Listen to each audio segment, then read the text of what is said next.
साधक मित्रों, आज हम भगवान बुद्ध की शिक्षा का पुनरावलोकन करें, रिवीजन करें, ताकि जब भी हम साधना में बैठे प्रेरणा से, बहुत ही उमंग से उत्साहित होकर बैठें और साधना ठीक प्रकार से करें। गुरुदेव कहते हैं ना, अगर साधना ठीक प्रकार से नहीं करेंगे तो फिर जो भी परिणाम आने हैं वे विलंब से आएंगे या नहीं आएंगे।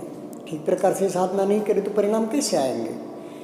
दूसरा, वे यह भी कहते हैं कि साधना तो ठीक प्रकार से कर रहे हैं, लेकिन संचय बहुत है, अनेक जन्म हैं। हमारे जन्म हमें पता नहीं कितने हैं।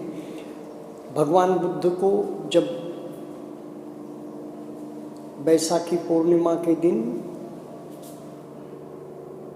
कैवल्य ज्ञान हुआ कहो या बोधि प्राप्त हुई कहो, तो दुख विमुक्ति का मार्ग प्रशस्त हुआ कहो, प्रत्युत समुत्पाद समझ में आया कहो, उसके बाद तिकपट्ठान 24 कड़ियों का समझ में आया और साक्षात्कार हुआ कहो। उस दौरान प्रथम, द्वितीय, तृतीय, चतुर्थ ध्यान में उनका प्रवेश होता है। मित्रों, प्रथम में संकल्प विकल्प चलते हैं। प्रथम ध्यान में यह सतिपट्ठान में बात समझाई गई है। शुभ संकल्प विकल्प, धर्मयुक्त संकल्प विकल्प चलते हैं।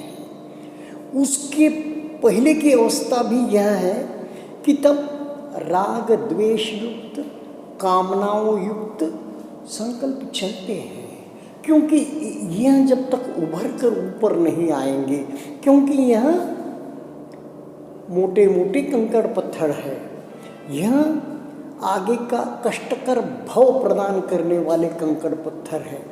तो यह तो कांटे हैं, यह उभर कर बाहर आ जाएंगे। जो चुभे हुए हैं शरीर में, कांटा चुभता है जब, जितना दर्द देता है वैसा ही दर्द कांटा निकलते वक्त भी देता है।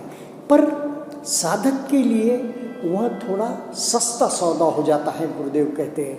क्यों कि जब आप साधना में होते हैं, कईक पाप, कईक तुम्हारे संस्कार, अत्यंत दुखद क्लेशपूर्ण संस्कार भी सहज संवेदना के रूप में उभर कर शरीर पर आते हैं, उनकी निर्जरा होती है।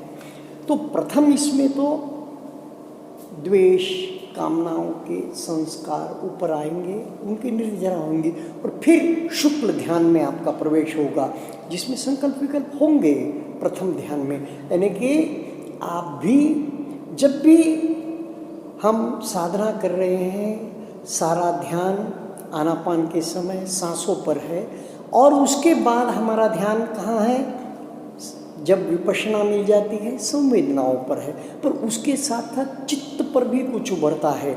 अभी एक साधिका बहन ने प्रश्न किया ना कि सतिपट्ठान क्या है। शायद उन्होंने 1, 2, 3 शिविर किए होंगे और सतिपट्ठान के विषय में सुना नहीं होगा। तो सतिपट्ठान क्या है?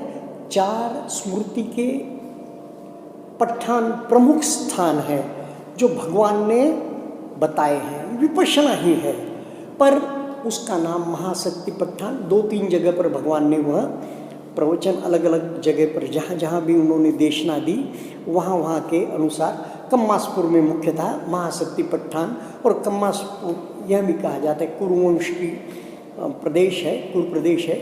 वहाँ पर शीलवान मुख्यतः सभी लोग, राजा से लेकर सफाई वालों तक सारे शीलवान हैं। शील में बिल्कुल उनका शील पक्का हो गया है, उनका शील जीवन में उतर गया है। तो वहाँ भगवान सिर्फ साधना के विषय में बताते हैं। उसमें 4 स्मृति प्रस्थान बताते हैं, जैसे कायानुपश्यना, वेदनानुपश्यना। जहाँ मुख्य बात यह है, जो काया और चित्त दोनों को पकड़ती है, वह वेदनानुपश्यना, फिर चित्तानुपश्यना, फिर धम्मानुपश्यना। कायानुपश्यना, वेदना के सिवा काया का अनुभव कैसे होगा? संवेदना नहीं होगी तो काया का अनुभव कैसे होगा? तो वहाँ कायानुपश्यना वेदना के साथ होती है। चित्त का अनुभव कैसे होगा? चित्त पर कुछ धम्म, विचार, वितर्क, जब तक उभर कर कोई संस्कार नहीं आएगा तो चित्त का अनुभव नहीं होगा।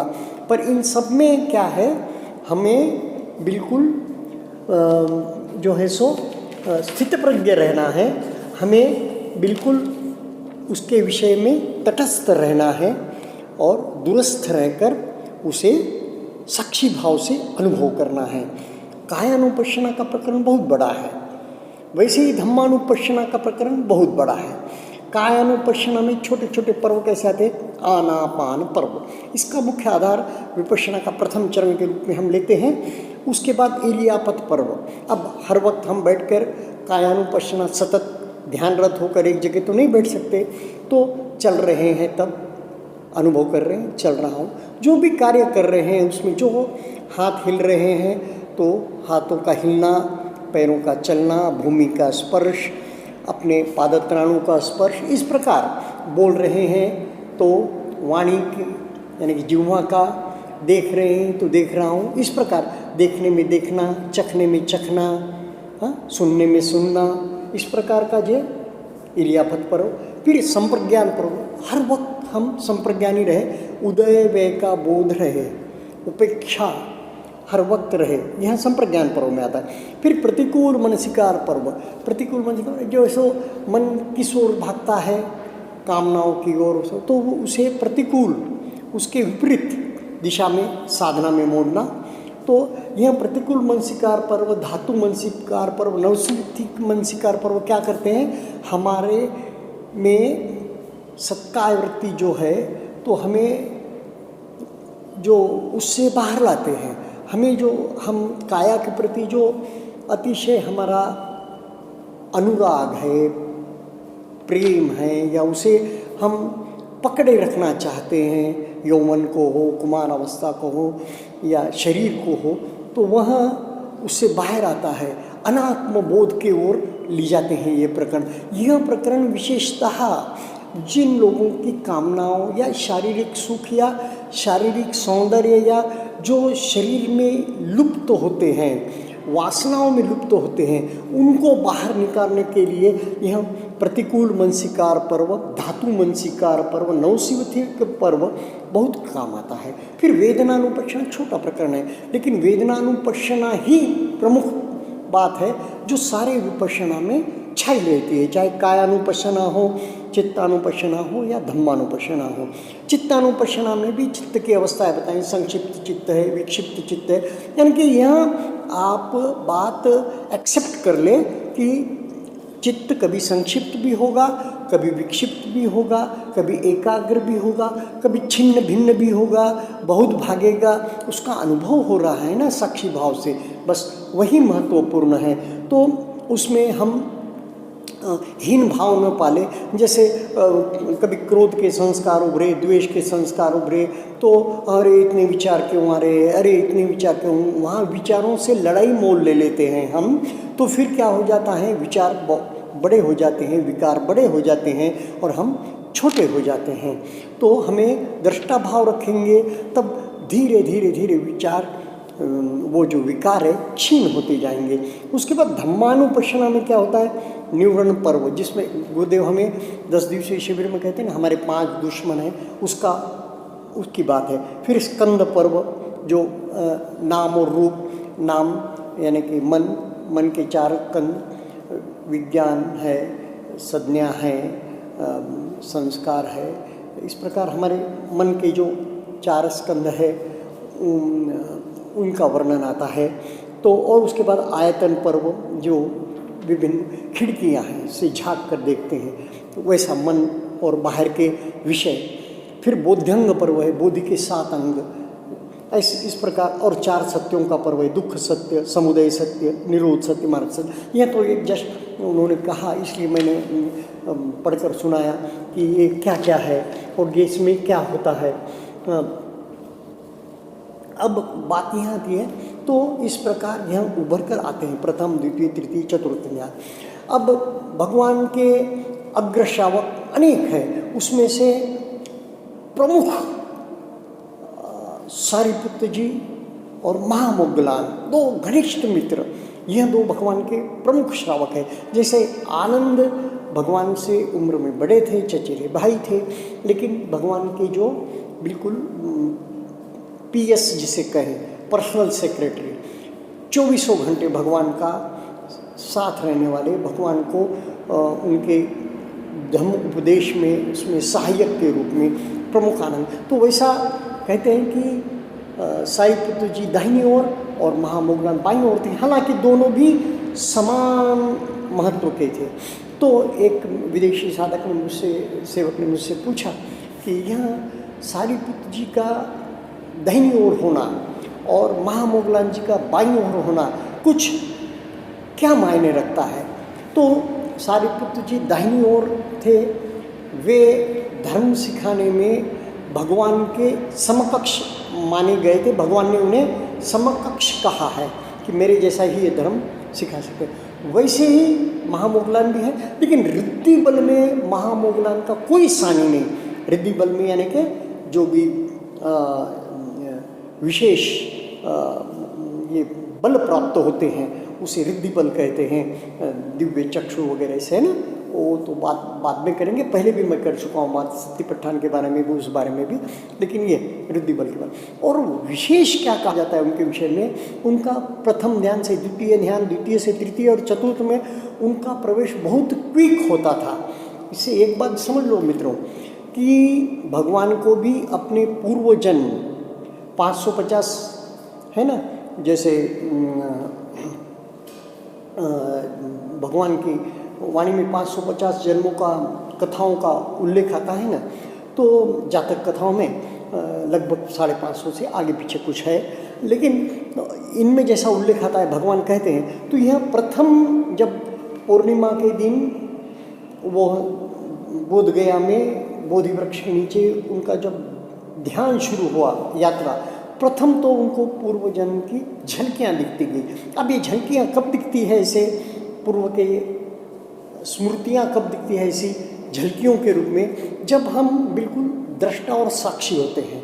अगर किसी इसमें आप उलझ गए एक इसमें और उसमें बहुलीकरण करते गए उसका, कुछ स्मृति का, कुछ विकार का, उसमें आप बहते गए, वितर्क से विचार करके उसमें बहते गए, तो फिर आपको आगे की प्रगति नहीं होती। इसलिए दृष्टा भाव महत्व का है। और जितना जितना दृष्टा भाव तीक्ष्ण और सूक्ष्म मन होते जाएगा और दृष्टा भाव पक्का होते जाएगा, उतने उतने फास्ट ट्रेन के जैसा वो स्मृतियाँ दिख जाएगी, लेकिन उसका निर्झरा, उसका जो है सो एक झलक मात्र होकर समाप्त हो जाएगी। जैसे छोटे से स्वप्न में भी हम कितनी पूरा जन्म देख लेते हैं, कभी कभी पूरी कितनी बड़ी घटना देख लेते हैं, और देखते हैं तो बिल्कुल 5 मिनट ही हुए रहते जब वो स्वप्न खत्म होता है।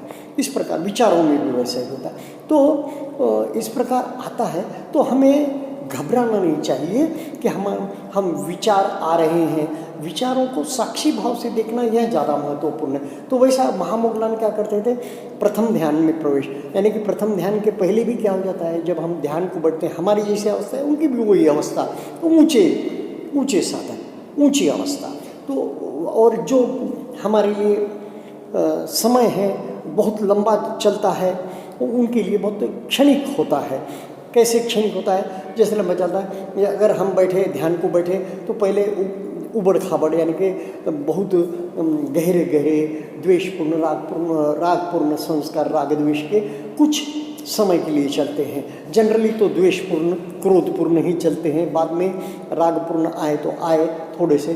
तो यह समय ज़्यादा चलता है ध्यान में। 1 घंटा बैठो, 1 दिन का शिविर करो, 3 दिन का करो, यह अवस्था शुरू में आती है। और यह इनका जब निर्झरा होती है, इनका तदंग पहन यानी कि क्षणिक रूप में जब खत्म होती है, तो फिर हमारा प्रथम ध्यान में यानी कि धर्म ध्यान में प्रवेश होता है, शुक्ल ध्यान में प्रवेश होता है। कहीं ना कहीं थोड़ी सी ग्लिम्सेस तो आती है कि जब शुभ संकल्प कर जाती है, भाई ये यह शिविर करे, वहाँ व्यक्ति शिविर करे, वहाँ बहुत दुख आ रहा है। इस प्रकार करुण चित्त से ब्रह्म विहार में हम चलते हैं, जिसमें मुदिता है, मैत्री है, करुणा है। इस प्रकार हम उन विहारों में विहार करते हैं। तो जब यह प्रथम ध्यान की अवस्था है। द्वितीय ध्यान में हम क्षणिक क्षणिक जाते हैं, लेकिन चित्त बड़ा ही सूक्ष्म तीक्ष्ण हो तो उसका अनुभव होकर उसका बहुलीकरण हो जाता है। जब हम पकड़ सकते हैं कि एक क्षण हम बिना विचार के, बिना संकल्प विकल्प के रहे, तो वह क्षण बढ़ते जाता है, बहुलीकरण। गुरुदेव कहते हैं ना, यह समय बढ़ाते जाना चाहिए, बढ़ाते जाना चाहिए। निर्विचार अवस्था, निर्विकार अवस्था, इसका समय बढ़ते जाना चाहिए। तो भगवान बुद्ध भी प्रथम जब बोधि प्राप्त हो रही थी, जब भी उनको पूर्वज के जन्म दिखे, तो जैसे हम भी ध्यान में बैठते हैं, हमें भी कुछ उबड़ खाबड़ या घृणा के, द्वेष के विचार आते हैं, तो उन्हें वो तो नहीं आए, लेकिन पूर्व जन्म दिख गए और वो साक्षी भाव में थे, और हम जो है सो उसमें उलझ गए, तो फिर वो समय ज़्यादा लेते हैं। तो वैसे महामोगरान ये चार अवस्थाओं में बहुत निपुण थे और वो समझाने में भी निपुण थे। फिर हर एक के अपने अपने निपुण्य हैं। जैसे महाकश्यप जी ने प्रथम संगीति की, भगवान से बड़े थे, महाकश्यप जी ने प्रथम संगीति जो हुई, क्यों कि टैली करना आवश्यक है कि धर्म की जो व्याख्या भगवान ने की उसे संगायन उसका हो जाए, ताकि सबको मालूम रहे, और वे उसका जब तक आप सुनेंगे नहीं श्रुतमय प्रज्ञा, तब तक आप उसका आचरण कैसे करेंगे, चिंतन कैसे करेंगे, मनन कैसा करेंगे, और उसके बाद भावनामय प्रज्ञा में प्रवेश करेंगे। तो इस प्रकार तो और इनके बारे में क्या कहा गया सारिपुत्र जी के विषय में कि वे चार आर्य सत्य। आर्य सत्य क्या है? सम्मा संकल्पो, सम्मा दिट्ठी। सम्मा दिट्ठी में आर्य संकल्प आते। चार है, दुख है, दुख का समुदय एक साथ उदय है, दुख का निवारण है, दुख निवारण का मार्ग है, यह समझाने में उनकी नैपुण्यता, इसलिए वो दाहिनी ओर थे। अब बोले तो उसके बारे में कोई सानी नहीं, और महाकश्यप धुतांग धारक है। तो इस विषय में हम बाद में बात करेंगे। गुरुदेव ने बुद्ध सहस्त्र नामावली भी लिखी, बुद्ध गुणानु भी लिखी। बुद्ध सहस्त्र नामावली जैसे विष्णु सहस्त्रनाम हम बचपन में पढ़ते थे, टणककार युक्त विष्णु के गुणों के बारे में जो उनको नामकरण किए गए थे वो थे, वैसे गुरुदेव ने सारे पाली साहित्य से बुद्ध के विषय में जो जो विशेषण नाम उपयोग में लाए गए, उसकी बुद्ध सहस्त्र नामावली एक साधक के मार्गदर्शन के लिए एक जगह पर लाकर एक किताब लिखी, एक प्रकरण लिखा बड़ा, तो वह बुद्ध सहस्त्र नामावली है। और भगवान के अग्र श्रावकों के विषय में, क्योंकि जितने भी भगवान के श्रावक थे वे विशेष गुणधारी थे साधना के बल पर, और उनके जीवन, पूर्व जन्मों के जीवनों के उपलक्ष्य में उन्हें उस प्रकार की महारत हासिल थी। अब जैसे अंगुलीमाल का तो हम उदाहरण देखते हैं ना, कितना बड़ा उदाहरण है कि कैसा पापी या कैसा दुष्ट या कैसा व्यक्ति था, उसका जीवन कैसे बदला। रुक जाओ, और भगवान ने कहा मैं तो रुका हुआ हूँ, तुम चल रहे हो।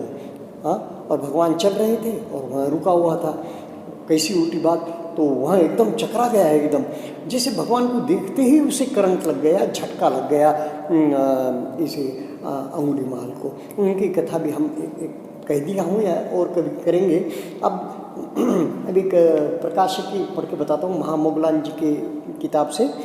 थेर गाथा की अट्टकथा में भगवान बुद्ध के 80 महाश्रावकों के नाम गिनाए गए हैं, जो वर्णानुक्रम से निम्न प्रकार से, वर्णानुक्रम से अ से शुरू होते, यानी कि किसी को पहला नहीं, किसी को दूसरा नहीं, यह सभी अपने अपने स्थान पर बिल्कुल अडिग है, या इनके विषय में हम छोटा बड़ा नहीं कह सकते। अंगुलीमाल, अजीत, अय्यासिकोंडन्य, अनुरुद्ध, अस्सजी, आनंद, उदय, उपवान, उपशिव, उपसेन, उपाली, उरुवेल कश्यप, कंखारेवत, कप्प, कालुदाई, किमिल, कुंडधान, कुमार कश्यप, खदिरव, नियरेवत, गया कश्यप, गवम्पत्ति, चूड़पंथक जतुकन्नी तिस्समेत्तेय तोद्देय दब्ब दारूचिरी के विषय में गुरुदेव सत्यपट्ठान में भी डिटेल में बताते हैं और 10 दिवसीय शिविर में बताते हैं। धोतक, नंदी कश्यप, नंद 1, नंद 2, नंदक, नागित, नालक, पिंगीय, पिंडोल, भारद्वाज, पिलिंदवच्छ, पुन्नक, पुन्नजी, पुन्न, मंताणी, पुत्त, पुन्न, सुनापरंतक, पोसाल, बाकुल, भगु, भद्दीय 1, भद्दीय 2, भद्राउद, महाउदाई, महाकंचायन, महाकप्पिन, महाकश्यप, महाकौठिक, महाचुंद, महानाम, महापंथक, महामोगलान, मेघीय, मेत्तगु, मोघराजा, यस, यशोज, रक्षपाल, राध, राहुल, लकुंडक, भद्दीय, वक्कली, वग्गिस, वप्प, विमल, सभीय, सागत, सारिपुत, शिवली, सुबाहु, सुभूति, सेल, सोन, कुटिकन्न, सोन, कोळिवीस, शोभित, हेमक। इनमें अग्रशवक महामोगलान का नाम भी है। तो यह जो मैंने आपको लिस्ट सुनाई इसलिए भी सुनाई कि गुरुदेव ने जगह जगह पर पाली में इनके विषय में जो भी इतिहास मिला उसे एक जगह लाकर इनके नाम के अनुसार प्रकाशित भी किया है विपश्यना पत्रिका में, और किताबें भी उनकी प्रकाशित हुई है उसी नाम से। तो वह हम अवश्य पढ़े, साधकों को बहुत मार्गदर्शन मिलता है और साधना में प्रगति होती है। इसलिए मैंने भी अनेक नाम पहली बार पढ़े। अब पाली है ना, पाली जबकि बोली भाषा है 2500 वर्ष पूर्व की, आज हम बोलते नहीं तो जरा नाम पढ़ने में भी थोड़ी मुश्किल आती है या गलती हो जाती है। वो गलती होगी ही, बार बार पढ़ने से गलती सुधर जाएगी। और गुरुदेव के प्रवचन जब सुनेंगे तो उनके उच्चारण, उनकी बोली से हमें यह नाम पढ़ने में सुविधा हो जाएगी। तो मित्रों, साधकों, आज साधना के विषय में मुझे एक ही कहना है, जब भी बैठे, अब आप लोग पालथी मारकर नीचे ही बैठते होंगे, तो पालथी मारकर कुशन पर बिल्कुल पालथी मारकर ही बैठना है और बिल्कुल सीधा बैठना है, सरल बैठना है। साधना भी सरल है और बैठना भी सीधा है, बिल्कुल एक रेशा में मेरुदंड, यानी कि गुरुदेव कहते हैं ना, अपनी गर्दन, पीठ, कमर कहीं झुके नहीं, सीधी रहे। तो एक बार ओशो को पूछा कि ध्यान में बैठना कैसे, बैठने की स्टाइल क्या है, तो उन्होंने कहा खूंटी पर जैसे कोट लटका है उस प्रकार हमें बैठना है। यह उनकी एक सादी व्याख्या है। साधकों के लिए जो जहाँ जहाँ से जो कुछ वाणी मिली साधना की वो मैं परोसता हूँ। तो यह अति अति महत्वपूर्ण है, सीधा बैठना। तो ध्यान रहे, जब जब हमारी कमर, पीठ, गर्दन झुक जाए तब तब हम हमें उसे सीधा कर ले। और दूसरी बात, जब गहरे साधना में चले जाते हैं, नए साधक भी तंद्रा में चले जाते हैं, निद्रा में चले जाते हैं, तो यह बात अवॉइड करनी चाहिए। और हर बार जागरूक कैसे रहें हम, जागृति बहुत आवश्यक है। अब एक जगह बोले ना, जागरूक मन, निद्रिस्त मन। निद्रिस्त मन निद्रिस्त कभी नहीं होता, वो 24 घंटे जागरूक होता है।